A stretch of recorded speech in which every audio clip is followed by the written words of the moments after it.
Hi, I'm Philip Duncan. Thank you very much for joining us. We're tracking a winter blast this week. Winter is finally waking up, or at least hitting reset button. It's been well above average temperature-wise for the last few, if not several days.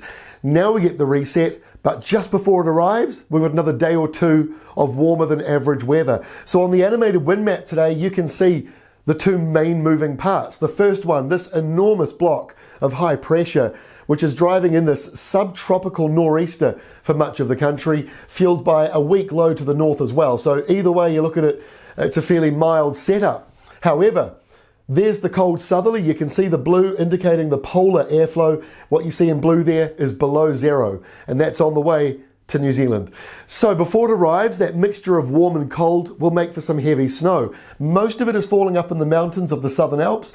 At the very, very tops, the very peaks of the summits, maybe a metre of snow, but much lower down, the totals are much lower. In fact, you're talking about only 4 to 15 centimetres, 4 to 15 centimetres in the blue and the darker sort of reds around the outer edges there. So as you can see, the low down areas like Canterbury, around coastal Otago and much of Southland, doesn't look like you'll be getting any heavy snow. You might get a few isolated snow flurries, you might get a little bit of sleet, may well go down below 200 metres, but it won't settle. It's likely to settle above probably 400 metres, but that puts Queenstown in the risk of getting some snow, Te Anau, Wanaka, those usual areas.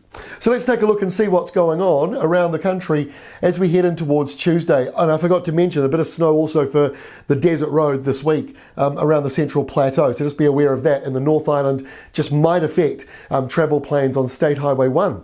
But as we can see here for Tuesday, in comes the cold southerly change. Now it doesn't really arrive in a number of areas until the very end of the day. And that's because we've got this weak area of low pressure right here over Canterbury on Tuesday. So as that tracks across, the main southerly comes in behind it.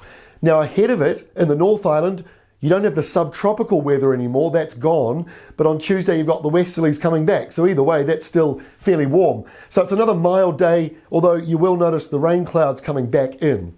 Now Wednesday is the main cold day. Look at this setup. It is a wintry forecast for New Zealand on Wednesday. Now the reason for this southerly, we've got a big high parked over Tasmania and a low off to the southeast of the country. So but just in this little narrow area, that's the main southerly portion of wind. So the polar stuff comes through just there. There are southerlies out in the Tasman, but if you track the origins, they turn quite quickly and become a westerly under Australia. So that's not the really cold stuff. The cold stuff is right here where the southerly disappears off the screen. So cold on Wednesday, everybody gets that reset button being hit. Some places go back to normal because you've been so much warmer than average lately.